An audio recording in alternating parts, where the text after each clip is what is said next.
Test driving Golf 2.0 TDI came in with the EGR and DPF issues in a limp mode, lots of lights on the dashboard.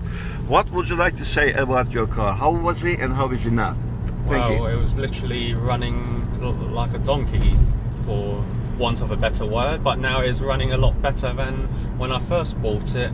Erol described how the DPF ran and explained it in detail, gave me all the options and found the right solution for it, and you're happy? I'm very, very happy, yeah. One thing, can you check your mirror if there is any white or black smoke? There is no smoke coming out. No at smoke? all. And your car is very responsive? Yes, very. Okay. What is your satisfaction? 1 to 10? 10. 10. I'd Thank give you. it more if I could. Thank you very much. Right, we are www.supremedpfcleaning.com, located in Bromley, Kent, virtually next to the Bromley College.